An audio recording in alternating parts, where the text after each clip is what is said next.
to Speak English Daily. I'm Sharon. And I'm Ben. Today we're talking about something that makes a lot of English learners really nervous, going to the doctor. Oh yes, I remember when I first moved abroad, I got sick and I had no idea how to explain what was wrong. I just kept pointing at my throat going, hurt, hurt. Oh, we've all been there. But here's the thing. You don't need perfect English to communicate with your doctor. You just need the right phrases. Exactly. And that's what we're covering today. By the end of this episode, you'll know exactly what to say when you need to make an appointment, to describe your symptoms, and understand your doctor's instructions. We've got role plays, real dialogues, and even some health idioms you can use in everyday conversation. So grab your notebook and let's get started. So why is medical English so important? Well, let me tell you a story. A few years ago, I was traveling in Thailand and I got really sick. I had a high fever, my throat was killing me, and I could barely swallow. Oh no! Yeah, it was rough. So I went to this clinic and the doctor asked me what was wrong. And you know what I said? I pointed at my throat and said, bad. That's it, just bad. Oh, Ben! I know. The doctor was confused. She kept asking me questions in English, and I just kept saying bad and hurt. Eventually we figured it out, but it took so long, and I was really embarrassed. That's exactly why we need to learn these phrases. Medical situations are already stressful. You don't want the language barrier to make it worse. Exactly. And the good news is, you don't need to know complicated medical terms. Yeah, you just need to know the basics. Body parts, common symptoms, and a few key phrases. Right. So let's start with the most basic vocabulary, body parts. Okay, now let's talk about the body parts you need to know. Let's practice phrases for a doctor's appointment. Head, eyes, nose, mouth, neck. Jets, shoulders, arms, hands, legs, and feet. Now, what if you need to make a doctor's appointment? Here are 5 essential phrases you need to know. Repeat after me. I'd like to make an appointment. I have a fever and headache. Can I see Dr. Smith? Okay, now for some practice. Ben's the receptionist. I'm making the call. Good morning, Dr. Wilson's office. How can I help you? Hi, I'd like to make an appointment with Dr. Wilson, please. Of course. What seems to be the problem? I have a sore throat and have been coughing for 3 days. Are you a new or existing patient? Existing patient, Sharon Park. We have openings tomorrow at 2 p.m. Tomorrow at 2 p.m. Got it. Please arrive 10 minutes early to fill out paperwork. Thank you. Feel better soon. Once you're in the doctor's office, you need to describe your symptoms clearly. Yes! How do I do that? If your head hurts, you can say, I have a headache. I have chest pain.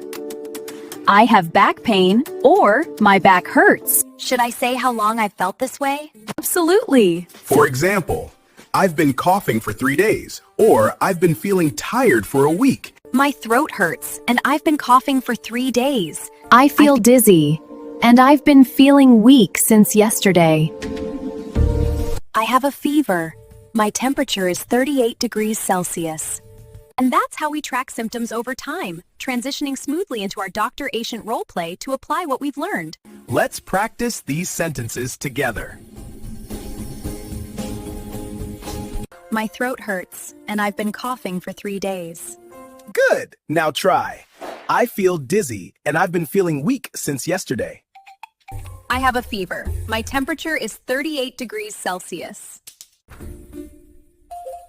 Here are the main sentences to remember.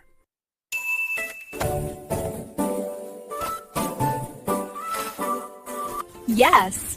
Excellent! You're doing great! Now, let's see how this works in a real doctor's visit.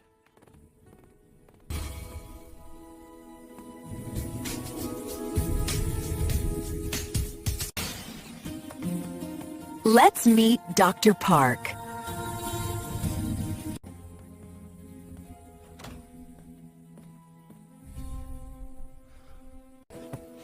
Good afternoon, I'm Dr. Park. What brings you in today? Hi, doctor. I haven't been feeling well for the past few days. Can you tell me more about your symptoms?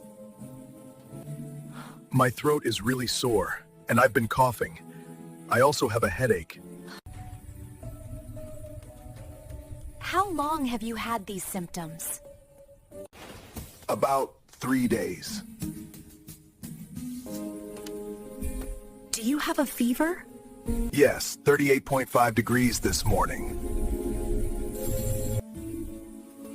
Are you taking any medication? No. Any allergies? Yes, penicillin. Your throat is inflamed. You have a bacterial infection.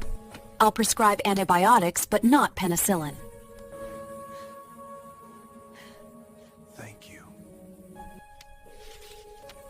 Take one pill every 8 hours after meals. Finish the course. Should I come back for follow-up? Yes, if there's no improvement in 3 days. Thanks so much! You're welcome.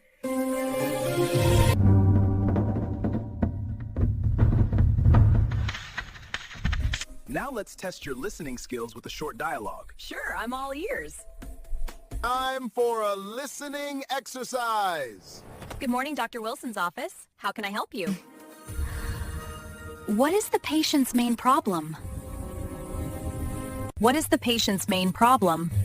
When is the appointment? What should the patient bring? Listen carefully. Great job! Now let's learn some fun health idioms. These expressions are common everywhere.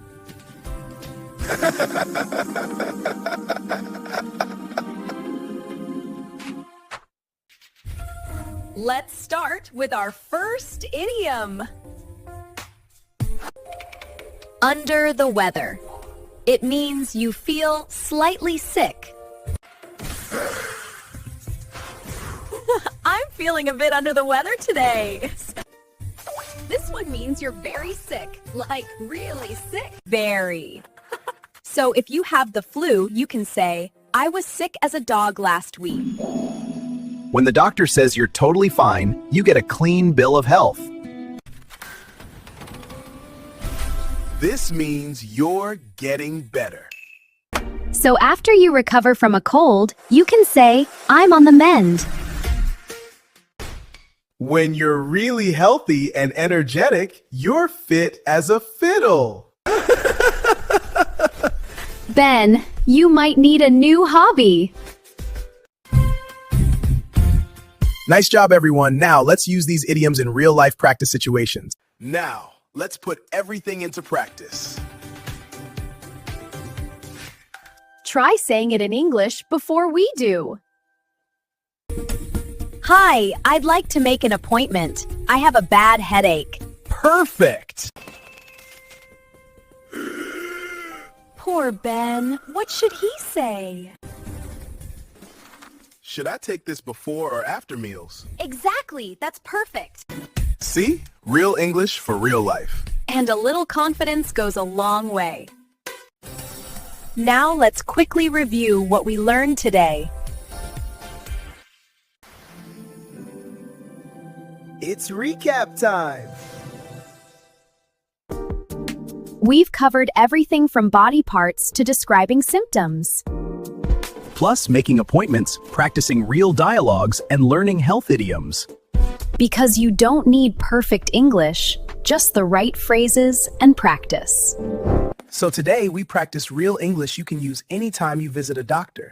We learned how to make an appointment, describe symptoms, and understand your doctor's instructions.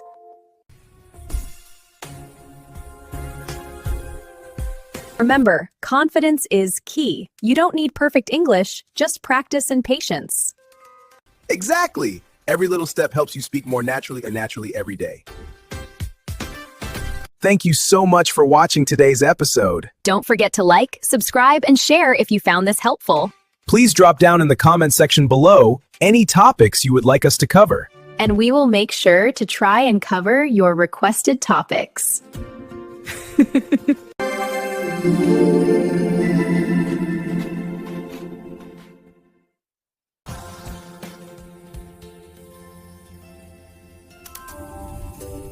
See you next time on Speak English Daily.